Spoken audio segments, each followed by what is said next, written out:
Hello, everybody. Welcome to this fantastic event. Thank you so much for taking time out of your day to attend. My name is Amy Veltman, and I'm the chair of the Alma Maters Committee, which is a standing committee of the Associated Alumni of Barnard College, or the AABC. And we're a committee dedicated to supporting mothers who went to Barnard at all phases of life. We have an incredibly special guest with us today for our program, Navigating the College Admissions Process. We have Jennifer Fondiller, Vice President for Enrollment, and also a Barnard alumna class of 1988 to talk with us about this topic, which is different maybe slightly than it's been in other years. And as I read through what Jennifer has done, you will see that we are so lucky to have her here today because she could not be more qualified to answer our questions and inform us on the state of the process of college admissions.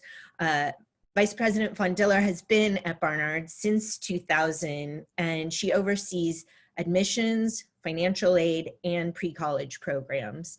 She's also a member of the college's senior staff, which means that she helps the president of the college in determining policy, setting strategic goals around enrollment and marketing, affordability, and campus usage. Before she was at Barnard, Vice President Fondiller held the position of Director of Admissions at Eugene Lang College at the New School and worked in admissions at Wesleyan University. In the early 90s, she lived and worked for a year in Germany. And while she was at Barnard, she was a French major and spent time studying at Reed Hall through Columbia University in France, in Paris. She holds an MA in Higher Education Administration from Teachers College of Columbia University. And to top it all off, she has two daughters, one of whom graduated from Barnard last year. So we're so fortunate to have her here. I'm imagining that you may have some questions as the webinar goes on. You'll see at the bottom of your Zoom screen, there's a little quotation thing that says Q&A. Feel free to put your questions in there, and Vice President Fondiller will answer as many as she can at the end of her presentation. But right now, I'd like to say, Jennifer, thank you so much for joining us, and now I turn it over to you. Well, hello, everybody, and good afternoon, and thank you so much, Amy. It is really such a pleasure to be able to spend the afternoon talking with you about the college admissions process, just sharing my thoughts and answering any questions that I know you have. I have partnered with the Alumni Office and the Alma Maters group for many years doing this program, although it's always been in person. So it's a little different this time around, not being able to sort of see all of your faces, but I imagined that at this time doing it, I would be asking and for a raise of hands, who has a 9th grader, who has a 10th grader, how many of you have 11th grade children, just so I could get a gauge of sort of where you're all coming at in this process. And so I imagine the answers in this group are probably all of the above. Some of you have elementary school kids and you're just trying to figure out, how do I even begin to think down the road? And then others maybe even have students that are starting college in the fall and are really concerned about what's that going to look like, given all that's been going on. And so, you know, I think during this time, I want to be able to maybe address some of those things and then certainly see what kind of questions you have. I'm going to talk a little bit first about the visit process. For those that might be starting that process of looking at schools and how that's maybe a little different this go around. And then delve a little bit more into the application process, how colleges evaluate different materials, and how some of this process is shifting and has had to shift and will shift during these really unprecedented times over the next year and maybe, you know, more than the next year. You know, I think as Amy said, many of you wrote in questions, but then there's this opportunity to put questions in the Q&A, and at the end, we're just going to kind of go through all of those questions, and I'll see what I can do, to answer those questions.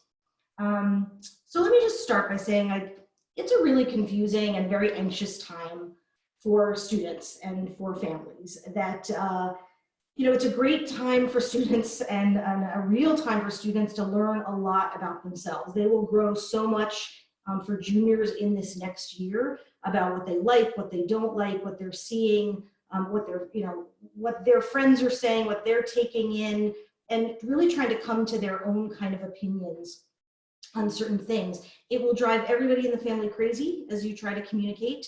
There'll be times at the dinner table where, as a parent, you want to say something and your child will say, absolutely not. And then, 2 hours later, they're eager to talk about something when you're not ready.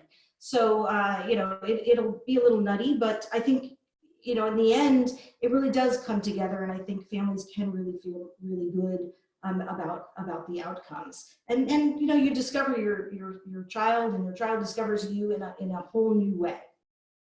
I want to pull up a PowerPoint that I put together just so we can walk through that. And I'll share some different slides that really sort of like walk through the process a little bit.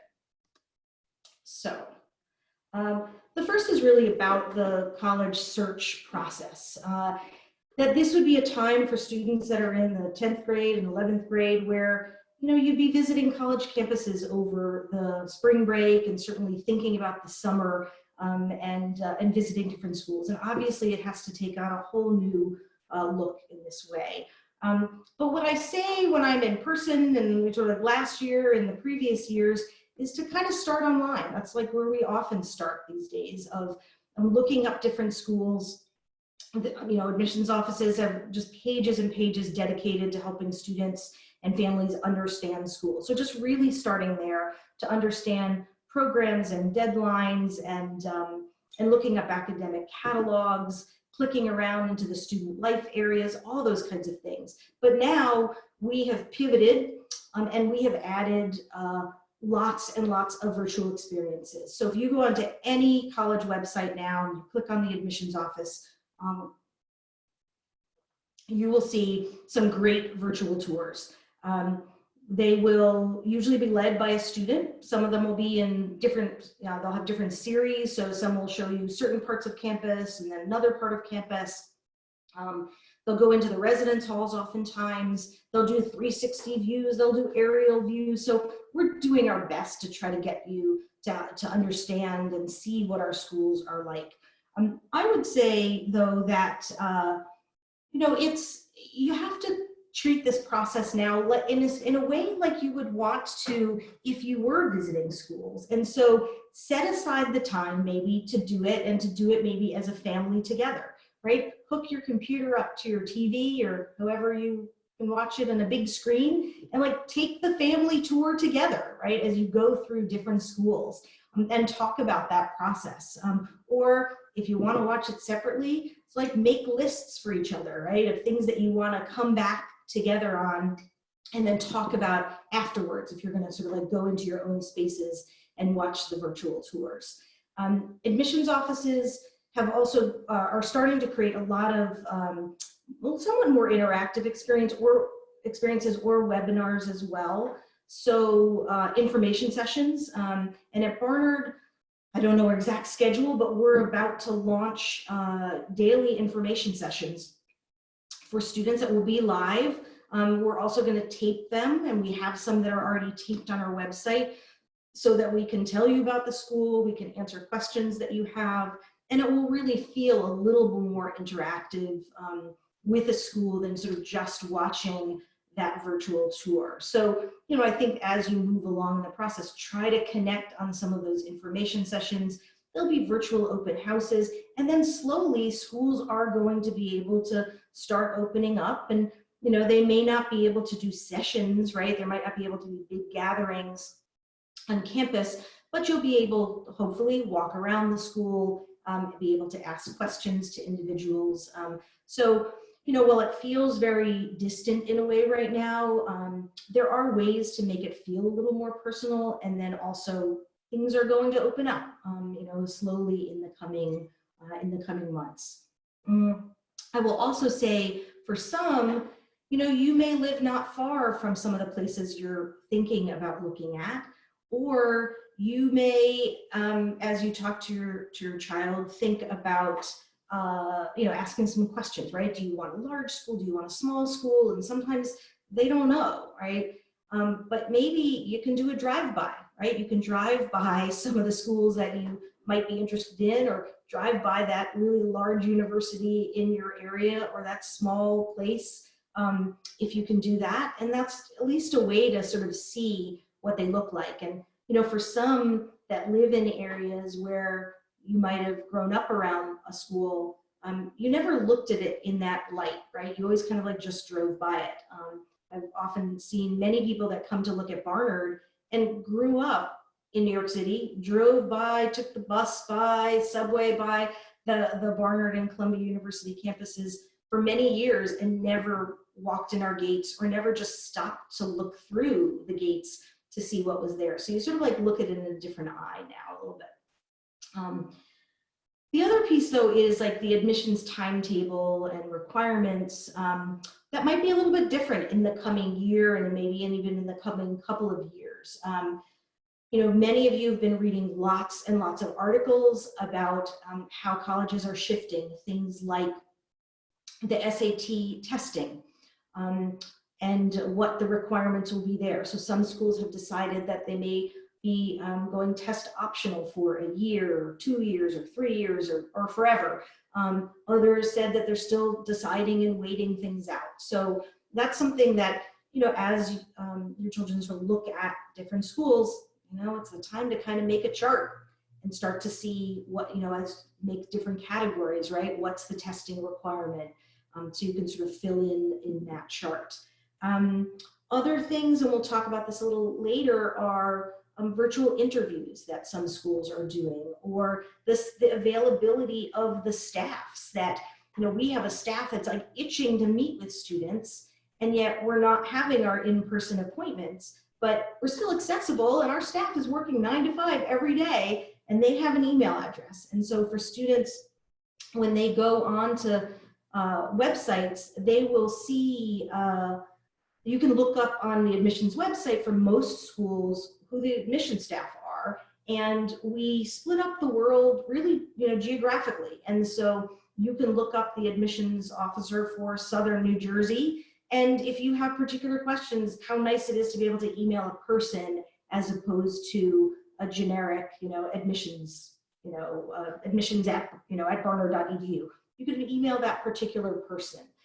Many schools also have the opportunity to email current students. So at Barnard, we have an email which is askastudent@barnard.edu. And we have our tour guides are still working with us, right? They're not able to do tours, but they're answering a ton of questions through email right now. And for those that are big into Facebook and Instagram, our students are all over it. And so they are filming themselves and they're talking about their experiences. They're doing YouTube videos, like all sorts of things that our students are also staying involved as well. You'll see some deadlines shift, that some schools may be extending their deadlines. They may be opening up different kinds of programs like an early decision or early action kind of program. So you may see some changes there.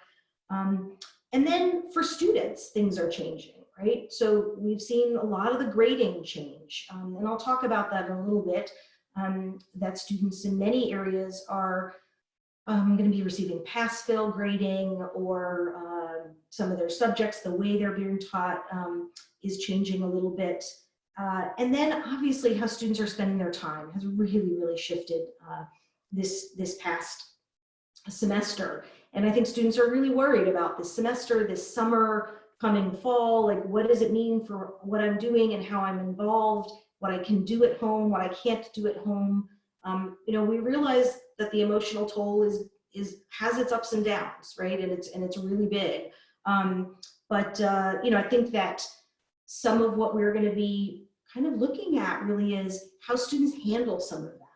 and thinking about how they are thinking creatively about how they're spending their time. And, you know, I think as parents, and I'm a parent of 2 daughters, like so much of our job is to help kind of like steer our children sometimes, and to emphasize the positive, and to emphasize that, you know, sometimes these are blips in time where we're going to get through these things, and how are we resilient, and how do we rise above some of these things, and thinking about strategies for our children to keep them engaged and keep them moving forward.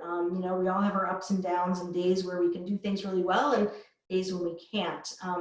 But I think from the college end, we're going to really understand those stressors, but it doesn't mean that students do nothing, right? They have to be thinking about doing something, learning, keeping themselves active, and then, and we're going to talk about this in a little bit, how they share that with a particular college. So,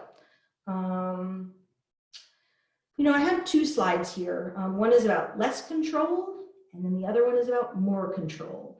And this is really thinking from a student perspective, right? There's things in this process that they just have less control over, right? They've already earned the grades they've earned. They can't change what they did in the 9th grade. And now their school may have changed to a pass-fail policy, right? And so they were all really excited because they were doing incredibly well, and they're not going to necessarily, we're not going to see that A, you know, or B that they were going to be so proud of. And so that's something that they just have less control over. The other is the testing, that the results are what results are, right? And so a student may have taken their testing, and they might have felt pretty good about it, but, you know, they were hoping to take it again, and they may or may not be able to take it again, right? We don't have control right of knowing that.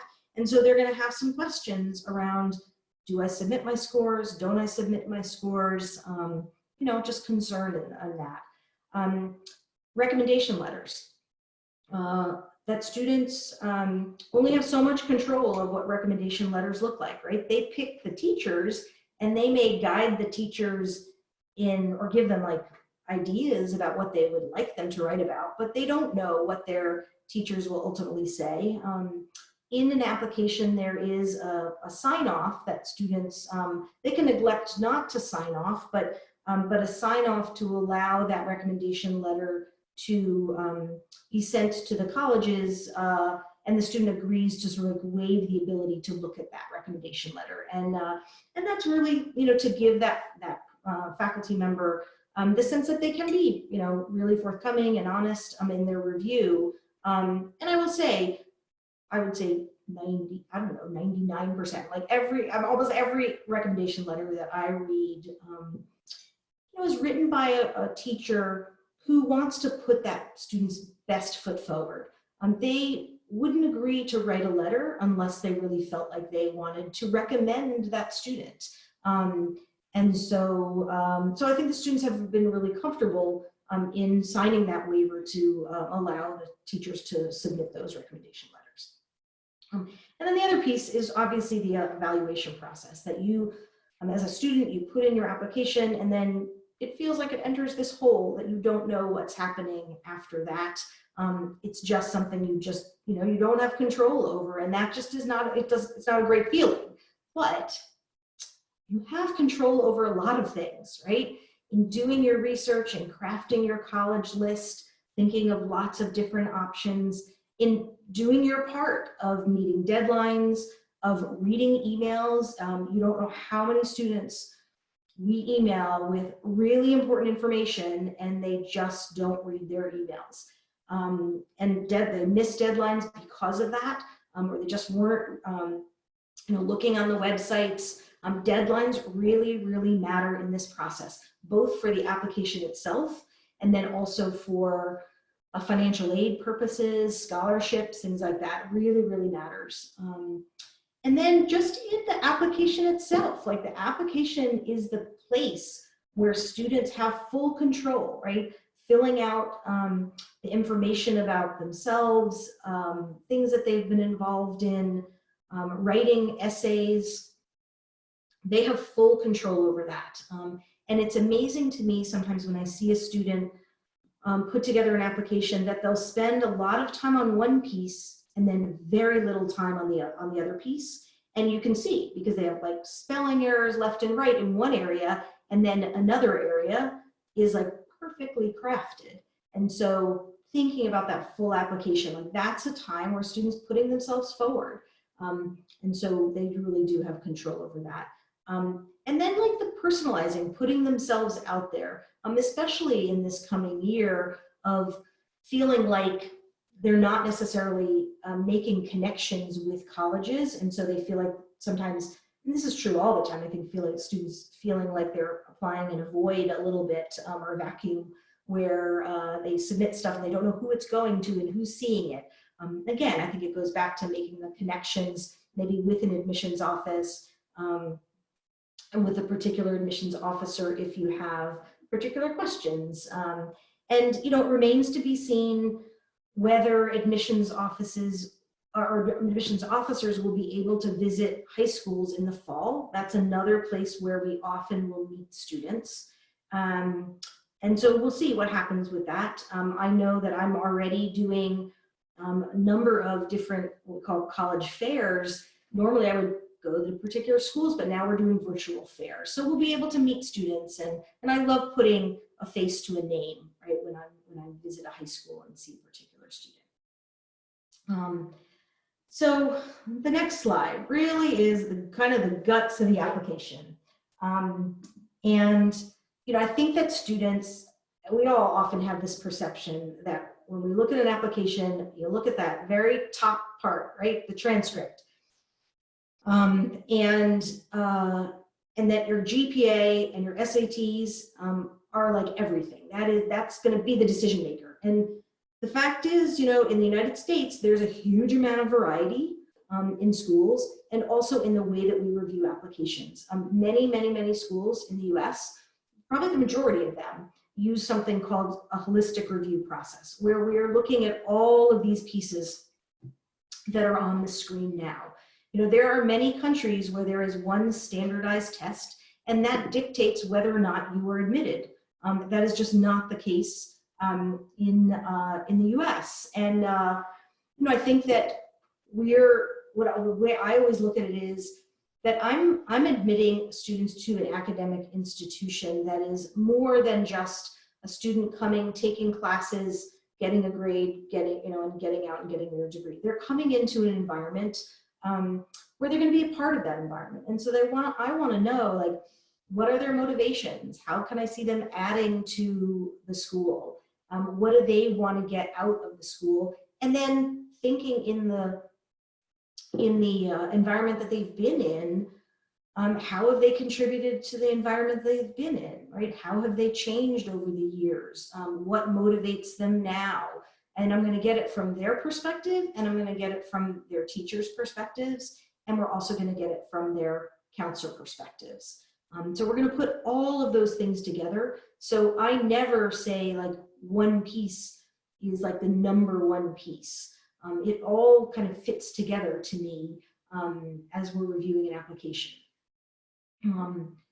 So I wanted to delve a little bit deeper, because that being said, there are pieces that are key in this process, and the transcript is a very key piece, right? That does really show like what that student has been like. But again, it's not about the end result GPA, it's about maybe how they got to that GPA, or what kinds of courses they chose along the way. And when I review a transcript, I kind of like to dissect all the pieces. That I'm looking what a student has been like from 9th to 12th grade, like every year, and then like a cross section. What did they take, right? So what were they like as a student in English, and what were they like as a student in history or in math? And I'm going to look at each of those years to see like what kind of story does it tell. And so I always tell students to think about if their transcript tells a story in any kind of way. Were there ups and downs? Were you a really steady student? If I put 3 students in front of me and they have the same GPA, right? They all have I don't know, 3.6 GPA.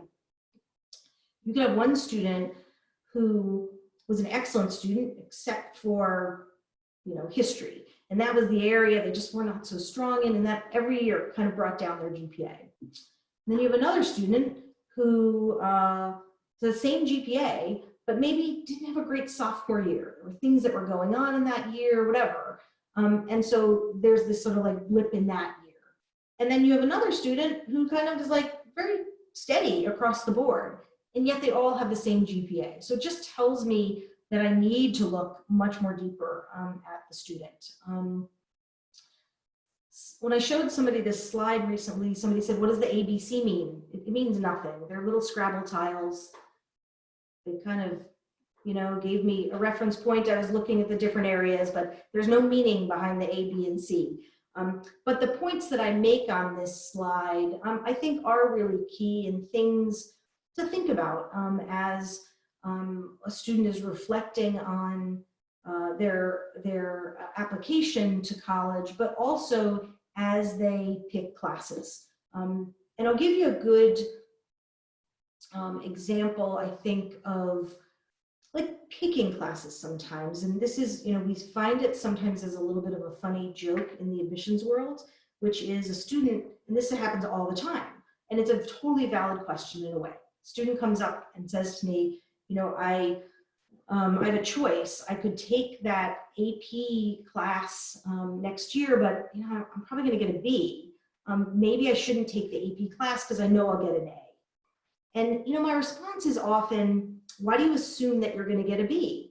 In so many ways, I would want you to push yourself and take that extra rigor. And if you get a B, you get a B. But you've pushed yourself, you've taken a really good, strong course. And it doesn't mean that it's an AP class, right? It could be in your school, there is a senior seminar that is this really good, really strong class. Or it could be that you're in an IB program, which is an International Baccalaureate program. And you have to make a selection of what courses to take, and you're choosing between different classes. So in every school, it's different, sort of like how do you define strong, as far as a class. But I will also say that I can't give you the answer, right? I can pose that question to you, like, why do you think you might get that B, right? Push yourself a little bit, but I can't give you the answer of what to do, because you need to determine what rigor and balance means to you. In the end, I want you to be a very balanced person. Like, in the end, that is the most important thing, that you feel that you have that balance and you can really handle things. Different students handle things differently.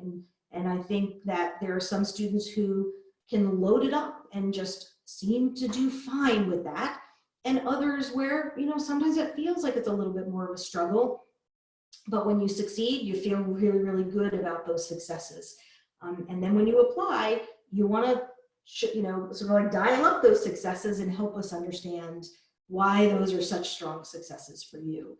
So it's not that when we review a transcript, we're going to be chitting off that you've done X, Y, and Z, but that we're going to try to look at the student in particular.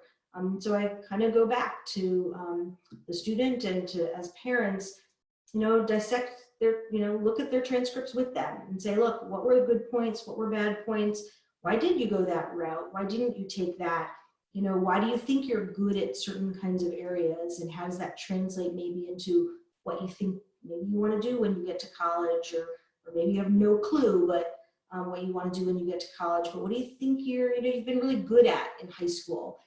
Those kinds of things can translate in an application to help us understand you and to help us understand why you might be a good fit for our school. As I've been speaking, I will say that, I've been trying to speak in generalities, not specific. I mean, a lot of this certainly is about how Barnard reviews applications, but, I think that my experience working at other schools too kind of shows me that it's not that dissimilar at other places. Some schools and certainly some programs are going to be more competitive because you might want to be applying to an engineering program or some sort of specific program.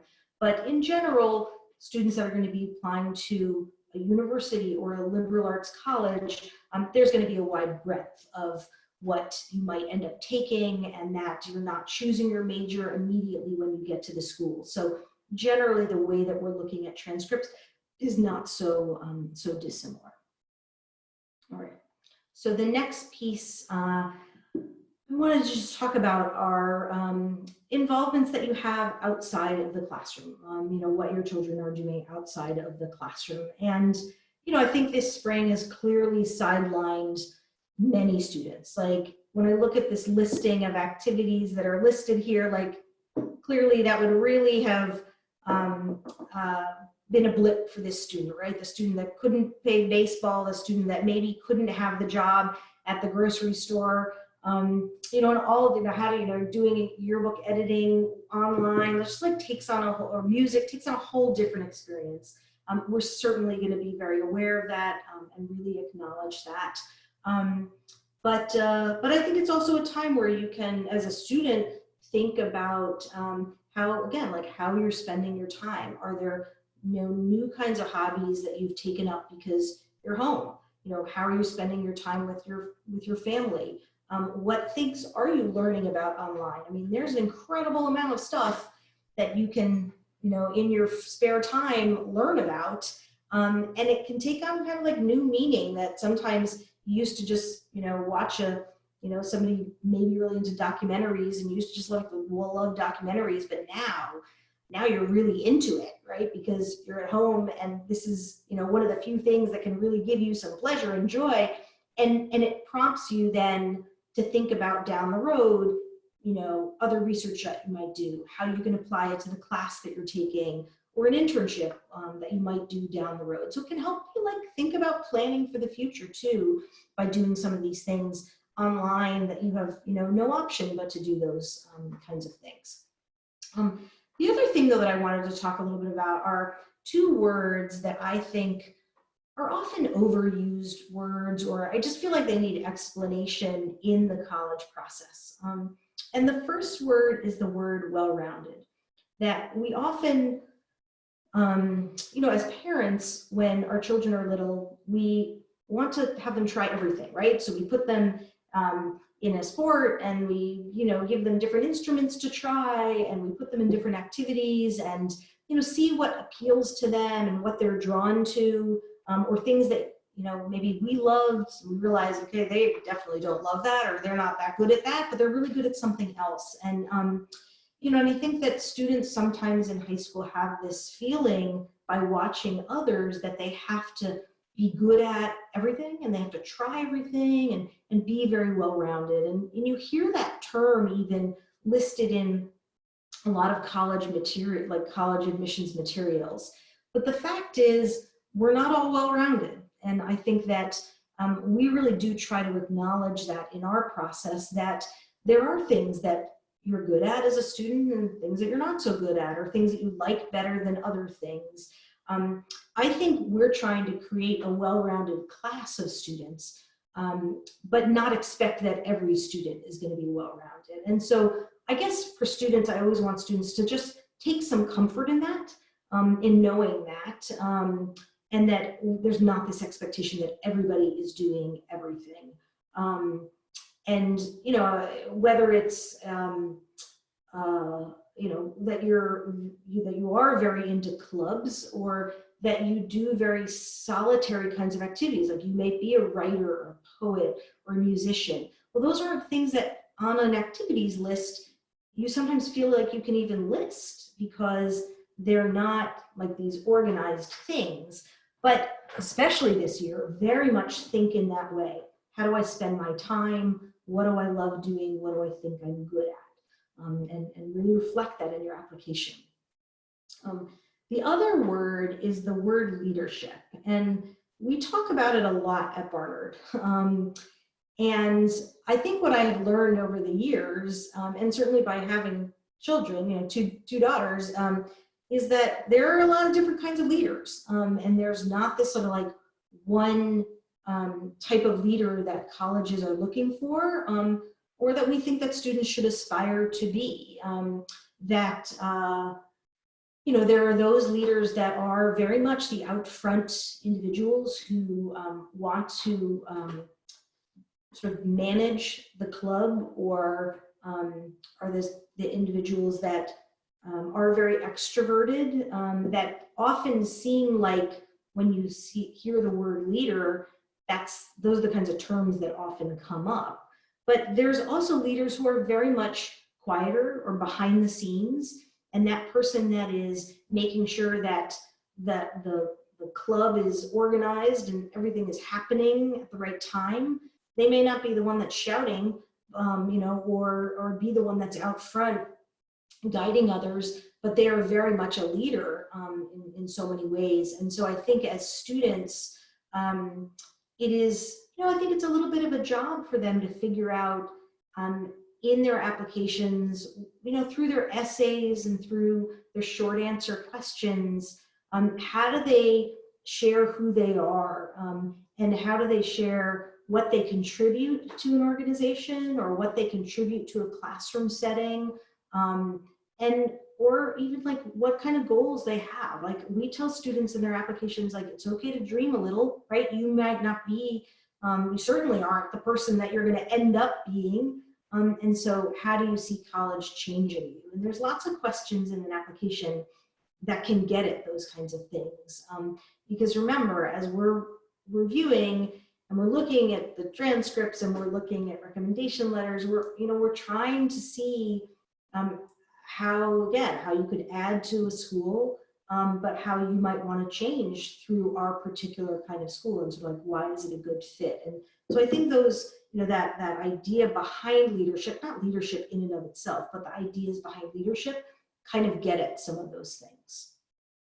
All right. So personal statement and supplement writing. Look at all those papers. Although now it feels like it's a bunch of Google Docs and not printed material so much anymore. And I just wrote down 3 simple words here. Your voice, fit, and thinking about how students are setting themselves apart. And I think that students oftentimes come at the idea of a college essay with this thought of, haven't done anything in my life. I've had no tragedies in my life. I've had no major successes. I haven't done something incredible. I have nothing to write about. I live a boring life. And honestly, that is not true. We all have something that is special to us, but you always look at the next person and think the next person has more, or the next person is better. So this is a time for students to really look inward and think about themselves as individuals and who they are. I always think it's really good when they are thinking about what to write about, to look at all of the prompts that the application will ask. So we use the Common Application, and this year we'll also be using something called the Coalition Application. And there are a number of different writing prompts. We're not looking for one in particular. Any of them are good. But I think some of them speak differently to different students. And so I say to students, starting very soon, right, when school is almost over and then into the summer, look at every one of those prompts and just free write a paragraph or 2. Does it speak to you? Do you feel like you could keep going with this prompt? If you're just really stuck on a certain prompt, try another prompt, and I think sometimes parents will say, oh, no, this is the prompt. You should really write about this thing. But as a student, if you're not inspired, it's not going to go anywhere. And so it is this very much of a push-pull while you try to get your thoughts together. I think we're looking at a lot of different things in students' writing. Some of it is your voice coming through. Some of it is about the writing itself, right? Your grammar, your syntax, your style. We realize and acknowledge, though, that not everybody is an amazing writer, right? Some people really have a flair for writing, and others don't. They just don't. And so I think that we see writing that is very much a 17-year, 18-year-old voice. And so we see that they're part of coming to college is to become a better writer. So we want you to have solid writing, and to be fixing your mistakes and to try to get some of your thoughts across to us. But we don't expect that everybody's going to have this flair as a writer. Some do, and that's what is a piece that really stands out in their application, but most don't. And I will tell you one story of my own daughter that I often share, because I think it really speaks to the writing being one's own writing. So my daughter had an essay that she had been writing and wanted to share it with us, her dad and I, and so she gave it to me and said, could you take a look? And so, I put aside some time and I took out my old red pen and I, wrote in the comments, oh, think about this, like, do you like this word? Does that really what you want to say? And ooh, check your grammar here, those kinds of things. And then she gave it to her dad, who is a writer himself. And his first question was, when do you need this back? And so he took it away and, 2 days, 3 days later came back and he had gone to town with this writing. There were sections that he was really working on, helping it and all of that. And we want writing of a 17 or 18-year-old. We don't want writing of adults. And so I think my daughter was really smart. She looked at him and said, Dad, I don't even know what that word means. I'm definitely not using that word. And in another section said, that is absolutely not what I want to say at all. I'm not even going to go, in this direction that you asked, and say I should go in. And so I think it's good for students to get help and for students to have people proof their writing and have people ask, does it sound like me? Does it set me apart in a way that sounds like me, but not to do the writing for them? And as parents, we sometimes have to cringe because we look at something, we say, it's not perfect. I could do this and this and this and make it perfect. But that's okay. Like, it's not meant to be perfect. It's meant to show who they are as a writer. And that's really hard. But in the end, sometimes parents have to step back. And I think as a parent, if it's hard to step back, then have them work with their guidance counselor, right? Their college counselor, have them work with their teacher, because they'll be able to help them in a way that you might not know how to help them. All right, next section. Standardized testing. So I clearly see that I put up I pulled this photo that's terribly, terribly old, but because it lists things from 2013, but it gives you the idea, right, of how testing will appear when we look at testing in an application. And testing, it's one component in an application. I think it helps us often understand the kind of school that a student is going to sometimes, sometimes their educational background that they've had, and just gives us context in comparing it maybe with their transcript. It also, I think, is, to some extent, helps us understand like which students like think in a certain kind of way and are really good test takers. Sometimes students will take a test more than once and we'll see, really different changes over time. So these are all helpful things for us to know, but it's not gonna often define the decision. And I can't speak for every school, but it's not, for Barnard, that's not the defining factor in making a decision. It's gonna be one of the factors, but I do think that transcript is gonna be way more important than that testing. In the coming year and a couple of years, there are many schools I mentioned that will have changes to their testing requirements. There's been a lot in the news now about what's happening with testing and testing dates being canceled. Barnard has made the decision that for the next year, for this next applicant cycle, that we will be test optional. So students that had taken an SAT or an ACT and would like to submit their score, they can do that. If they don't want to submit that score, they do not need to. And that students who are unable to test do not need to present any sort of test scores. Obviously, it changes a little bit how we're going to be reviewing applications this year, but that's on us to really figure out a little bit more and think about. So we're in the process of doing that now. The other thing that I just wanted to mention too is that you'll see how things are listed out here is that many schools, including Barnard, allow students to self-report their testing. It used to be the case, and for some schools it still is the case, that you had to submit official tests. So you had to, either when you took the exam, you indicated at the time of taking the exam schools that you knew you wanted to send it to, or I think there's a limited number of schools that, you know, within the price of taking the test, you can send your scores, and then there's a fee afterwards to send to each individual school. We felt that it was time that we allow students to self-report, so they're not paying that fee. And then if students are admitted and choose to enroll at Barnard, then at that point in the summer, right, so like soon we're going to be reaching out to students to let them know that that then now they need to make sure that they get the official scores sent to us. Now, obviously, if the official scores come in and they're different than what they wrote on their application, that's not good. So we're really taking students at their word and asking students to be honest. And I will say that last year we had 100% compliance. That students wrote down, you know, what they wrote on their application was, you know, were the scores that they sent. So we know that it works, and students don't have any reason to, you know, to lie in this sense and put things that are not true.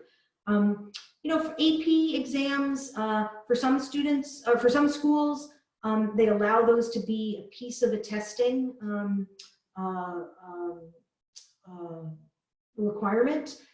Or an optional piece. At Barnard, we don't require AP exams. There's no expectation of AP exams. There are students that definitely take AP exams that would love those scores to be a part of their application, and they can certainly write those on the application. We no longer look at subject tests or SAT-2s as a part of the application process, so students do not need, shouldn't, you know, they shouldn't submit those scores to Barnard. Some of them will put those scores down on their applications, but that's not something we're really going to be looking at. And then the last thing that I wanted to say on this slide is I wrote a website at the bottom, which is called fairtest.org. And this is a website that lists all the schools that are test optional or test flexible. So it's a helpful list. It's kept very much up to date. So as schools in the last 2 months have been making a lot of changes, this is a good website to know about. And then I wanted to just talk about, so I have this slide and I think one more slide, and then we're going to get to the Q&A. Interviews. So I wrote, can I, should I, in person, virtual, what's the deal with interviews? You know, when I was applying to college, there were places that interviews were required. And other places where we're optional. I also, you know, grew up in a household where optional meant you should do it, right? But it really varies from school to school. There's some schools that don't offer interviews at all. Other schools will offer informational interviews. Other schools will offer evaluative interviews where the person who's doing the interview will do some sort of short write-up afterwards and will put that in as a part of an application. Many schools that offer interviews will have alumni do the interviews and only have alums do the interviews. Others will have a combination of alumni or have seniors at the college that they hire and train to do interviews, and also have staff. And at Barnard, we do all three. We have seniors that we hire, we have alums that help with interviews, and then we also have staff that do interviews. On campus or off campus. You know, right now there is no on campus, and so schools that will be starting up interviews, and oftentimes interviews start sometime in the summer after their junior year. Many are going to be virtual for a little while. Barnard has made the decision this year, given a little bit of the unknowns, that all of our interviews this year will be virtual, that we're not going to do any in-person interviews. That way we're really able to reach students where they are throughout the year. And that, I would say at most places, they are not required. You know, there might be audition-based programs, things like that at schools, but for the most part, they are optional pieces in an application. And, you know, I find that for students, I find it's always a really helpful piece in an application. It gives me like another layer to who a student is. but there are definitely students out there that would just freeze up having to do some sort of interview and put themselves out there. And so for those students, I would say, like a little nervousness is okay, but it's really something that would cause you major anxiety, don't do an interview. Like there are other ways that you can show who you are. And then the last piece that I just wanted to talk about, and these were some of the questions I think that that you all had when you were signing up, and so put in some of these questions, really a little bit more Barnard specific. And one was, what can my daughter do if she's really, really interested in Barnard? We don't sort of tag something called demonstrated interest as students are looking at Barnard. There are schools out there that will very blatantly say demonstrated interest means X, Y, and Z, and if you do these things, that really shows that you're really interested. Like, I feel a student who's applying to our school because the fact that they're applying means that they're very interested. And so I would say that, if your daughter sees that Barnard is really a first choice, some of it is just making sure that she really does her research, right? I've seen students in little pitfalls like picking a major that we don't have and talking all about that major. Now, it doesn't mean that that major that you might be interested isn't like a career choice maybe, but it might not be something we have as a major. So don't go down that rabbit hole of talking that about how you want to be an accounting major because you want to go into accounting, and we don't have accounting as a major. We don't have business as a major, but many students go into business. So, do your research and think about the fit and think about how it translates for Barnard. And making those connections, certainly. I mean, we don't want you to stalk our admissions officers, but making that connection at some point is certainly valid and really a great thing to do to be able to learn more about the school and to answer questions that you have. We talked a little bit about the review process, so I'm not going to answer that now. What will the fall look like at Barnard? And this may be a question really for people who may want to come to take a tour and visit Barnard, but also, there may be people on this webinar whose daughters have been accepted and are going to be enrolling at Barnard or other places. And, I think that every school has the desire and intention to want to be open in the fall on campus in residence. Right? That is our number one goal in so many ways, to get back to where we have been. Right now, we don't know what that's going to look like. And it is likely that there is going to be some level where it's going to be hybrid, where there's going to be some virtual and some on campus. We don't know the timing on that yet. So in the next month or two, we are doing a lot of contingency planning and thinking through those things about what it's like, what would we like to be at Barnard, to have a safe campus for all of our students, our staff and faculty, our visitors as well. So what would that look like? And what will that look like September, October, November, as we move on in the months? Right now, it's really hard to tell, exactly. And so we're looking at a lot of different models and contingencies. And I think in the next month or two, hopefully, knock on wood, we'll know lots more, because as you know, every day things are changing. And it also depends where you are, right? Where you are and frankly where we are, right? Because we're in New York. You may be in an area where everything is open right now, or you may be overseas and your ability to visit or to get here is really limited right now. Our policy on gap years, we've always had a policy on gap years for students who want to take a gap year. There's different deadlines for students that are admitted through early decision and students that are admitted for regular decision. And we ask students to have a plan, that a student, couldn't just say, I want to take a gap year because I just want to take a year off. I don't want to go to college. That wouldn't be a reason we would allow for a gap year. You have to have some sort of plan, and to outline that in writing to us. And that plan could be that you want to do an internship, or you're a dancer and you want to do some sort of apprentice program. You've been accepted to something, or you want to spend a year at a seminary, or you're working on a film project, or so many different kinds of things that students do. This coming year, it's a little different in terms of how students have to think about that and plan for that, but we are still asking students this coming year that want to take a gap year, that have been admitted, to plan something if they want to do that. And we extended the deadline for them to be able to think about that a little bit more. And so the deadline is June 1 for students that are eligible to be able to do that.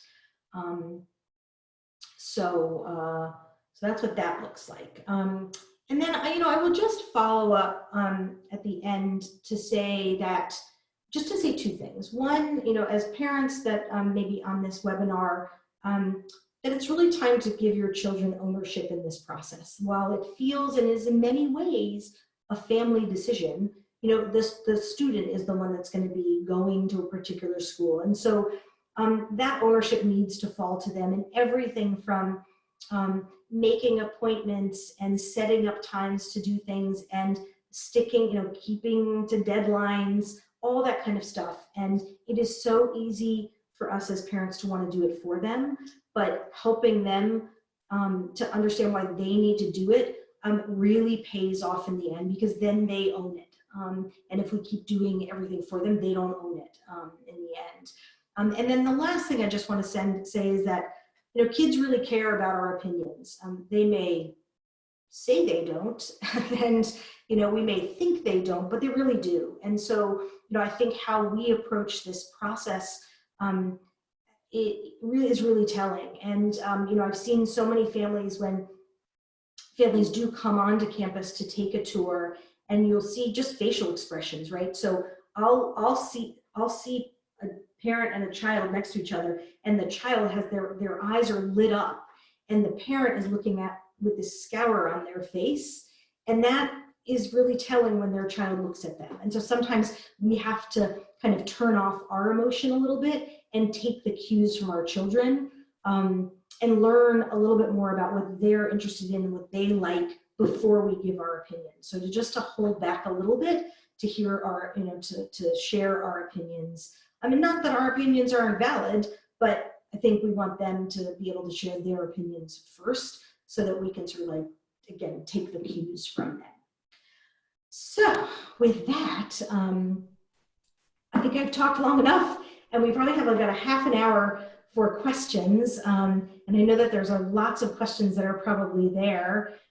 So I think Amy has come back on, so I can see another friendly face, and maybe helping a little bit. But what I will do is I just want to thank you, Jennifer, while you scan those questions. I feel like I've been coming to this now, I think, for 7 or 8 years, and I feel like not only do I get to be more helpful with my child with this process, which I'm finally actually on the cusp of, but there's also things, I'm a better parent because of it. So thank you. Aw, thank you. Yeah. Or at least I get the advice, not that I always. Thanks, that's really nice. So I'm gonna click onto the Q&A, I think. And I'll just start going through some of these questions. So the first question is legacy a help or a hindrance if my daughter does not apply early decision? You're going to hear lots of different colleges say lots of different things. I mean, one of the things you sometimes hear is schools that will say, well, legacy kind of, and I'll do this in quotes, counts if my daughter, if my child applies early decision, but it doesn't count if my child applies regular decision. We have no distinction in that regard, first of all. Students are making different reasons for what programs they apply under, honestly, right? For some students, they're not applying early decision, because families have financial considerations, or they came to thinking about a particular school a little, bit later. They just can't decide. And so early decision doesn't mean everything, right? There's so many students, and we're accepting so many students in regular decision for, and knowing that they might be, as interested in the institution as the student who applied early decision. The idea behind legacy, we have there's no quotas that we have. We're not sort of cheating off a number when we're doing an application to review that says, oh, legacy gives this number of points on an application. It does not work like that at all. I think that that certainly that connection is very meaningful, right? That a student's mother or a grandmother or a great grandmother or cousin or aunt went to Barnard. That is very meaningful in so many ways. But I think that it also, for the student, it puts a little pressure on them to have to feel, or I think they should feel in some ways, like they're learning a little bit about Barnard in a different context than another student might learn about Barnard. So, in one way, I think it puts them to a little higher standard when I'm reading maybe a response about why are you interested in Barnard. Like, I'm hoping that you're not going to make some of those errors that I talked about, a little bit earlier, because maybe you've been able to speak to somebody that you've had like firsthand knowledge of what Barnard has been like. So, look, I think in the end, we want a student to be admitted for who she is, not for that connection that they have. And those are really tough sometimes for us to make those decisions. And sometimes the decisions, are admit, sometimes they are a wait list, and sometimes they are a deny, and that we can't admit that student at that point. It doesn't mean that the student would never be admitted. There are students that are not admitted that first year, but are still really, really keen on Barnard and have that really strong connection to Barnard, and they might apply as a transfer, right? And we talk to students then about that transfer process and what it would mean at that point. So let me see, next question. What are my thoughts on the theory that there will be fewer available spots for current juniors given the high number of seniors who might be deferring? So, I wish I had a crystal ball to know how many students might be deferring. I don't know that yet. And different schools have come out with different policies on this. Some schools are limiting the number of deferrals when the students can defer. Some schools have a spring semester, and so are maybe allowing students to defer for a semester. So it's really hard to know at this point. I think that we also don't know for our continuing students what students might be taking a leave now or might not be taking a leave. And so it's just really too early to tell what that process might look like. And every year it's really different, right? There's years where certain schools just seem to be hotter than other schools, and students making different decisions on a city, not a city. Like, there's lots of reasons why school may be more competitive in one year versus another year. So I don't want to jump to any conclusions yet about, to say we're going to have fewer spots for next year. It's too early to tell what that process might look like. And, even if we had fewer spots, it doesn't mean that we might take less students, because we don't know in the end what our yield might be, right, on students that choose to enroll at Barnard. So, kind of just a little too early. Oh, whoops. Okay. Let's see.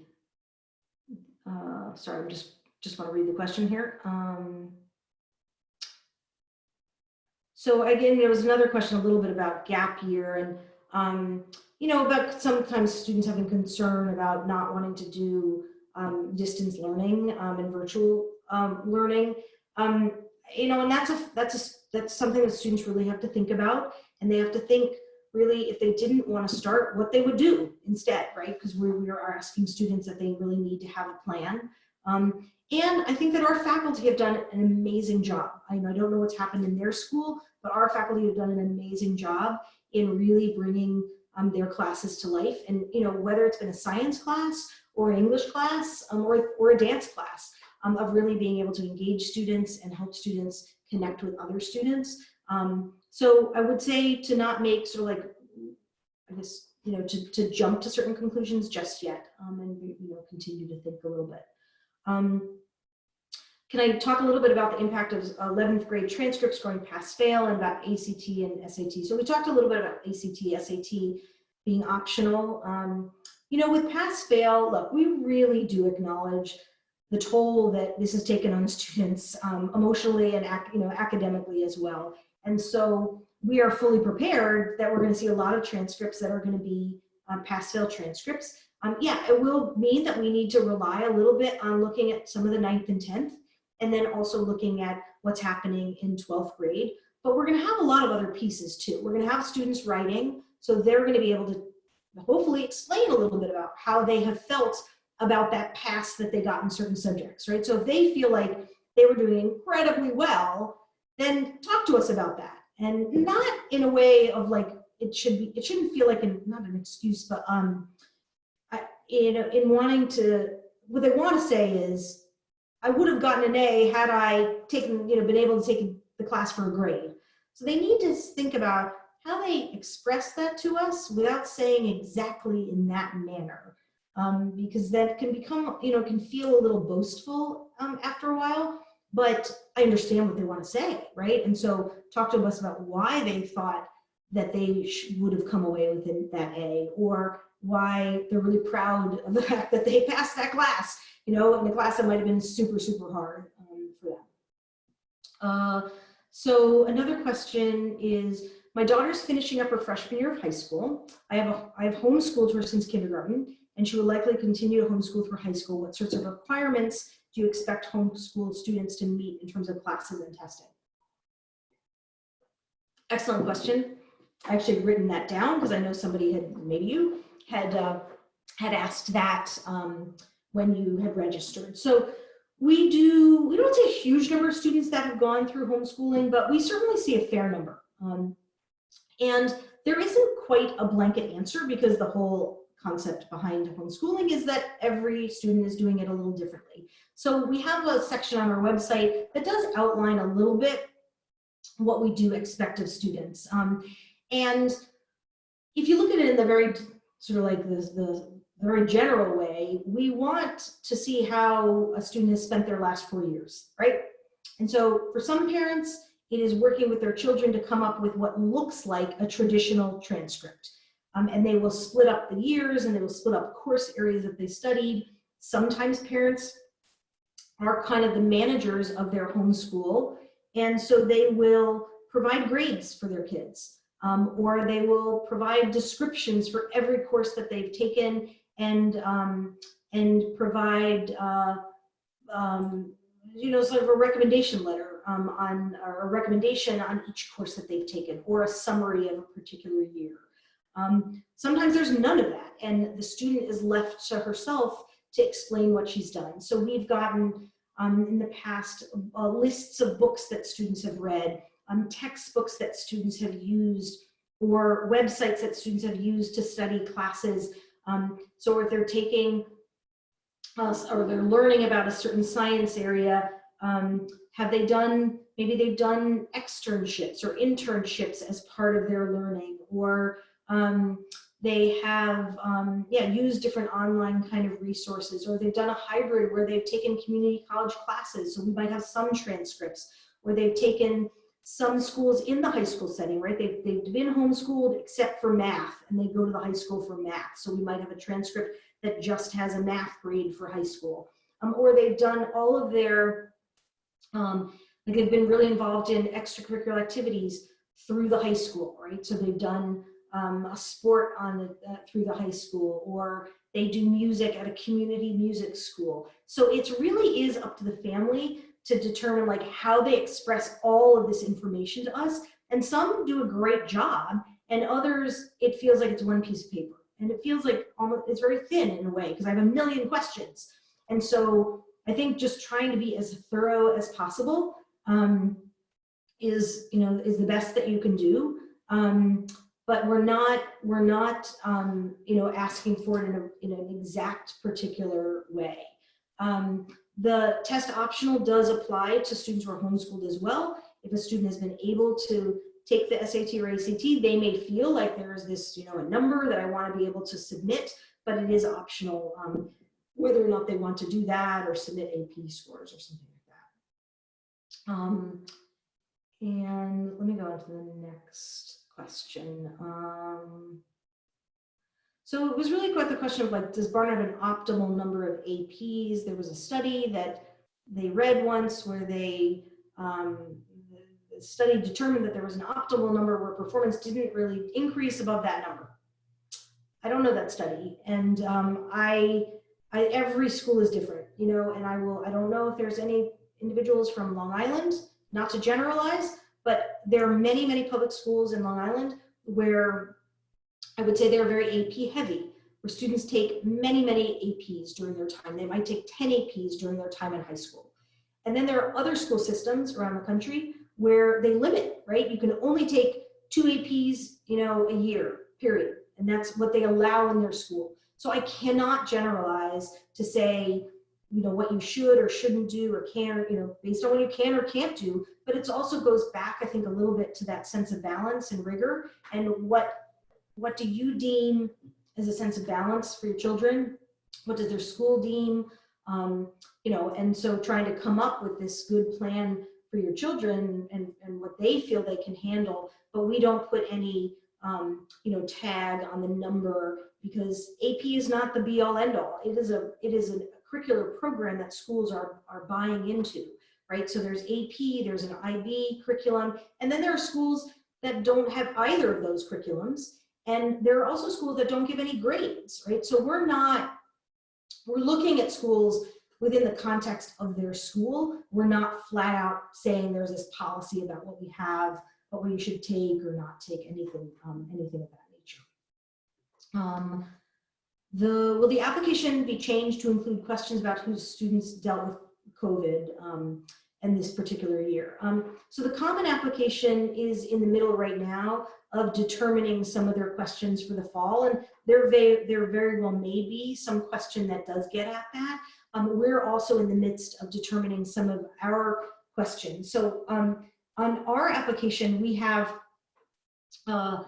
students to do the standard essay through the Common Application or the Coalition, and then we usually have a series of 1 or 2 or 3 additional short responses. So they're not full-blown, you know, 1.5-page essays. It's a little bit of a shorter response. And so we're thinking through that a little bit about what, you know, what do we want to hear from students, particularly given this year. And it may not be a direct question that asks, you know, how did you handle this year, but maybe gets at it in a little bit of a different way. So, yeah, there'll be some aspects that they're going to be asked, I think, to reflect on this year. Do admissions officers want or weigh favorably email correspondence from students separately from their application as a positive if the school they're reaching out to is their first choice? How does a student best communicate this sentiment to the school? I mean, if a student applies in an early decision program, I get it, right? I know that they're super, super interested. If a student decides to apply regular, I still think they're super, super interested. Sometimes students have particular reasons that they didn't apply early decision, and they might want to share that. So I've had students that write to me and they'll say, you know, I just submitted an application. I just wanted you to know I would have applied early decision, but these are the reasons I didn't. And I just want you to know I'm really, really interested in, you know, in Barnard. That's perfectly fine to do that. And what I will do is usually write back and thank them, and that I look forward to reading their application, but then I'll add that email communication to their application. So whoever is reading their application, and it's usually multiple people reading an application, they'll see that correspondence with the student. Now, if the student wants to write me every week and update me on what's going on, then it becomes a little annoying after a while, right? And so I'm adding those all to the application, and then you start to see, wow, the student is not stopping. I would rather they spend their time on other things, and they do not feel that they need to keep writing and writing and writing us. Is there space in an application for a student to submit any artwork or portfolio, especially maybe if they have a particular area they want to pursue? Yes, there most definitely is. In the application, there's, within the Common App, there's a place called Slide Room. And in the Coalition application, it's also embedded within the application that students can upload files. They can upload media files. So if they if they're a singer and they wanted to upload their voice, or they want to upload, if they're a dancer, or they've been in a theater, they want to upload a piece from theater, they can certainly do that there. We are not sending those pieces on to the department, and that will vary from school to school, so just know that I'm going to be reviewing them in our office. So in so much as I'm seeing their dance, I mean, I'm not going to be looking at it in the technical way that a dance professor may look at it, but it does, sometimes help to bring students to life. I would say if they were going to be doing it for a number of schools, great, submit it to Barnard. I would not say that they need to do that specifically for Barnard. I think seeing a student's resume or the extracurricular activities list that they are putting together, that will often tell me the dedication that they put into something, and maybe too, like the advanced level that they're in something by seeing that on paper. I don't necessarily need to see that video. Sometimes it breaks it up. It's really nice to see, but I wouldn't, if they are really busy with other things, they don't need to do that and put that together for their application. The other piece that I will say is for students who are writers, there are places within the Common Application that they can upload additional writing pieces. So they don't need to do that through that slide room. They could do that through the application itself. Sometimes I've had students that have emailed me something. Sometimes they've been involved in science research and they want to send me the science project. Maybe the abstract would be okay. I don't need the 42-page science project. Like an abstract is helpful. Or they've written a novel, a chapter, but I don't need to see the entire novel. So they need to use some good judgment in what they're sending along, and to know that like it's not going to be viewed at a department level, for Barnard at least. Are the essay prompts only available to see on the Common App, or can we see past ones? So you could type in Common App essays right now, and you would see what the essays were for the past year. You could probably type in Common App, 17-18, and you could see what the essay prompts were for 17-18. They don't come out with their new prompts. I think maybe sometime in June, the new prompts will come out, and that's where we're going to also put out our supplement questions. So, and with the idea that you have the summer to be able to work on those things, so they'll be coming out pretty soon. Besides the fact that people no longer use typewriters, what is the biggest change to expect as an 86 applicant with a 2023 applicant? What will surprise me the most? Wow, that is a great question. I'm thinking back even to when I applied to college. Just the whole college search, and how, regardless of what's going on right now, so much of it is online, watching videos, like YouTube videos of different schools, and like you're just learning so much before you even set foot on a college campus. And for students, like they're doing way more than you are as a parent, because they're making connections with other students. Like they're making friends on Facebook and Instagram of students at the school, of other prospective students. Like they're just making amazing connections before they even apply or set foot on campus. So I think that's, to me, like the biggest change. I think that, when I think back to my own applying to a place like Barnard, I remember, I do remember like the interview being like so important when I was applying, and that was, very nerve-wracking. And now, like, not that many schools even offer interviews. And so like, that's a little bit different, that, sometimes I felt like there was this expectation that, oh, yeah, interview is gonna be really important. And then that wasn't so important. And that students have a lot of choice that they maybe didn't have way back then. In what, 11th, 12th grade, maybe they apply to classes that they're choosing. And, sometimes it feels like students just, they have so much choice, and they're so much more advanced in some ways than than I was, at least when I was applying. And so they blow me away every day when I read their applications now, thinking back to when I was applying to school. In general, can you tell if an applicant has been working with a paid college advisor or service? I go into this process hoping and believing in students that they are really doing this process, for themselves, by themselves. I understand that students are getting help. I talked about it in my own way where, we were proofing things over for my daughter. And look, we all have things proofed in our life. Like I write a letter now, I get someone to proof the letter. Like that's okay. But in the end, it's got to be my work and I got to feel comfortable about it. And so I say that to students as well. So I go into this with the assumption that it's their work. But there are clues. I mean, the kind of writing that I see, sometimes make me question things in an application. I don't want to have to question it. A teacher who talks about how the student has really improved and writing has never been their forte, and then their essay is like perfect in my head, like something's wrong there if there's a disconnect sometimes. So sometimes that'll come into play a little bit. Is there an advantage or disadvantage in sending scores? This is the first time we're going to be test optional, but I would say because we're test optional, there's no disadvantage in not sending your scores. Is there an advantage in sending your, it's neither a disadvantage nor advantage. It's a piece we're going to have to look at. It's a piece we won't.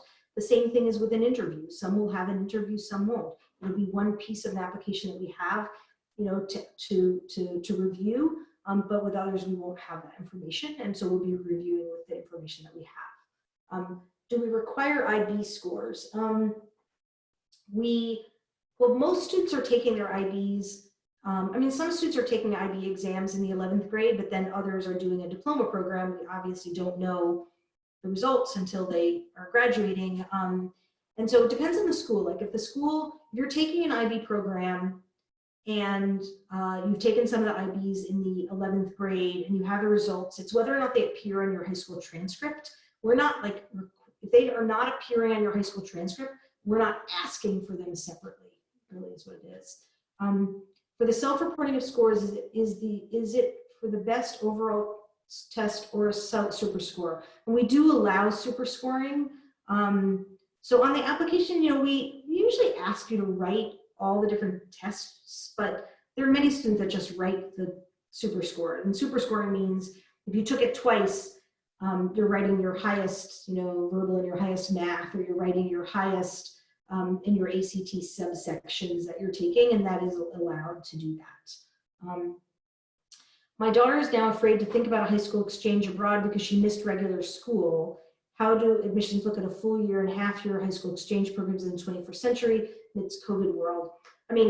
Obviously it's a new territory we're all in. I think exchange programs are really wonderful kinds of programs, and if she is able to do that kind of program in the coming year, I still think it's a great opportunity. And, the fact that she is going to have pass-fail grades, maybe for the spring semester, and then she goes into doing another program overseas, and then she comes in away with another pass-fail set of grades. Like, we're going to need to be flexible and understanding. And it's then going to be up to her, though, to explain what an amazing experience it was and what she has learned and why she has pushed herself in her classes, and use every other opportunity she has to explain her academic successes, however she defines them, because we might not have specific grades. Can I put the slide up about testing at the end again? You could probably go on to Google and you could type in screenshot of SATs. There's lots of ways to be able to see that. I don't know if we're gonna have time at the end to put it up, but you could reach out if you needed to see that to me.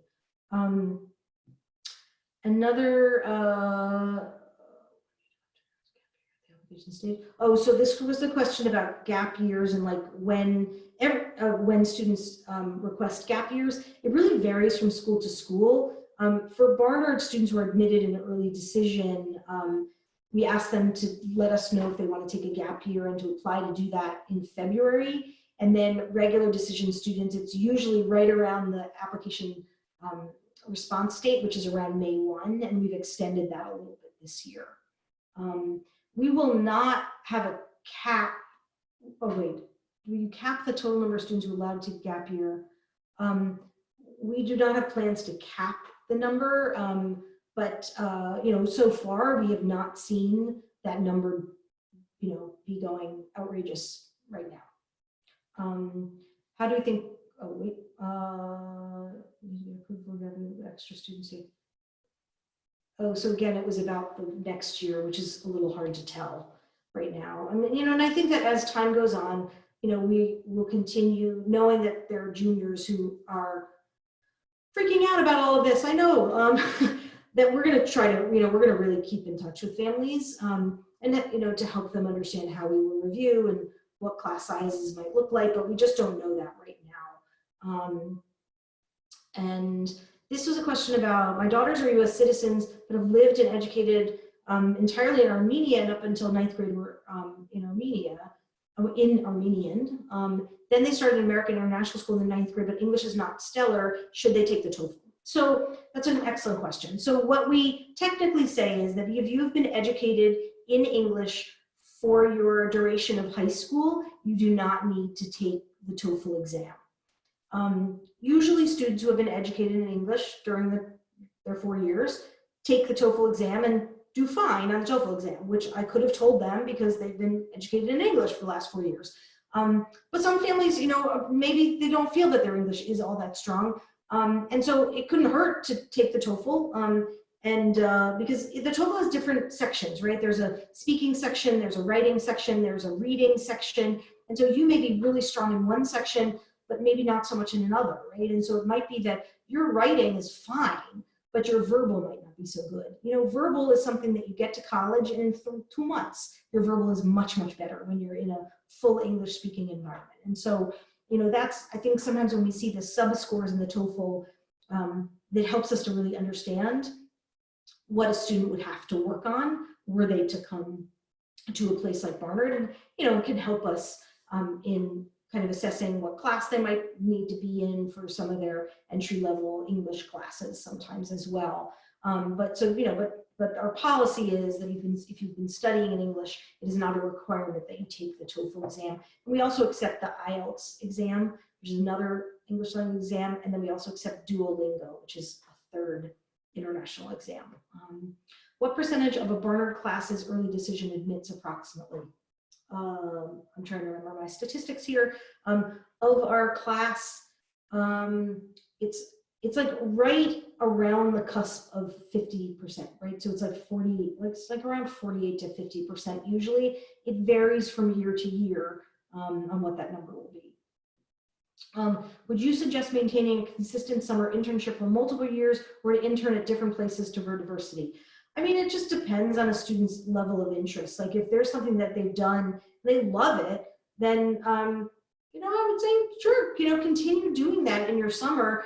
Sometimes it's also the case that you could do 2 things, right? You don't have to only do that one thing. Like maybe you can diversify by continuing to do that, but also, doing something else as well. So sometimes that's the case, but I don't think that I don't think you necessarily need to diversify if you've been doing something that you absolutely love. I have heard students who will often, or parents maybe, who will often say like, my kid loves camp, right? They're just like, they've been going to camp since they were 10 years old. They just love it. Then they become a CIT and they become a counselor. And so they coming into, 10th and 11th grade. And then the parent says, you got to stop camp. You got to do something. You got to do an internship. You got to get a job. You can't do camp. And some kids just love camp. And part of me says, I want you to be able to do camp for as long as you can do camp. But I also wonder, like, can you also do something else, right? Can you do it for part of the summer? Can you also be doing, something, whether it's during the year or at the end of the summer. But then it's like, what do you want to do? Like, what is it that you're getting out of camp that is so satisfactory, but are you also learning, a little bit, during that summer? And it's, yes, we want you to have pure joy and pure vacation in the summer, but being a camp counselor, for example, is a little bit heightened, right? It's not just the pure joy. There's, you're having to manage other people or manage other kids, and like, that's something that is a job, and so that's good and that's fine too. And then I will also say, look, there are many families and many cultures where having a job or doing a program is not part of the culture, and spending time with your family in the summer is the culture. And so we totally get that too, right? So it's not about chitting off the list of things that you're doing in the summer, but how you're sharing and expressing to us why what you do is meaningful, if if that makes any sense. So we only have like 1 or 2 minutes left. Let me see what else I can get. Do I view applicants who did the IB diploma in any way differently than a standard US diploma? No. I mean, I really find that an IB diploma and the IB curriculum is a great curriculum, but I think there are many great curriculums. And some students, have choice in their school and some students don't have choice. And so, I think we're really looking at students in the context of what they've had in their high school, and not saying, oh, look, gosh, the school down the street, they would have been better off because that had a better curriculum. And that's not the case. Like, it's really, what have you done in the environment that you're in? And then, do we accept British A levels? We do accept British A levels. And so our staff are trained in how to read those, and we understand that they're not, A levels are not happening this year. And so like, it's just, this year is going to be a little bit different. And then there was a very specific question about courses. And it's really about like some of those, do I take the harder AP physics class or the regular physics? And, it's a discussion that you need to have with your counselor and with your teacher, and a little bit of the gut feeling of, your daughter, right? If she is just petrified, what's going to be the better of the two, right? To push her into something that she is just so unhappy about, or she may be the one that wants to push herself and you're the one that's a little petrified. But if she's really up for the game of it, then I would say she should do it, right? If she's really up for it.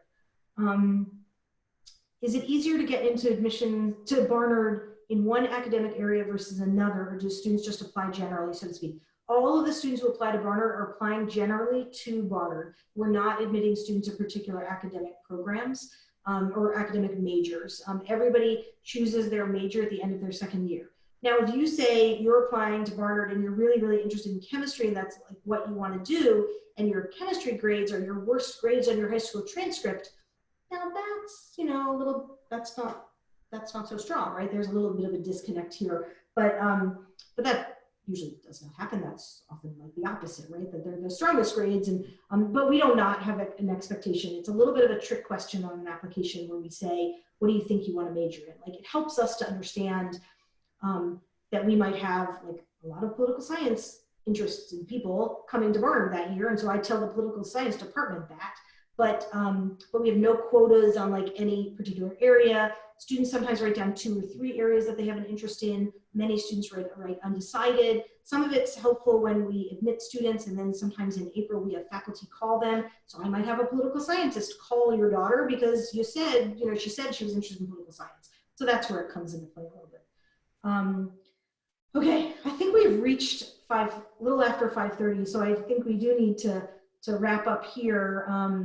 But I just want to, I hope that this was helpful. I really enjoyed doing it. And as you can see, I have a passion for what I do, and we could go on for hours, but we will stop here. So thanks. It was massively helpful. Thank you so much, Jennifer. I don't know if the participants can see it, but it looks like you answered 29 questions thoroughly, and it was just massively helpful and very generous of you. So thank you so much for participating in this event, and thank you to everybody who came online.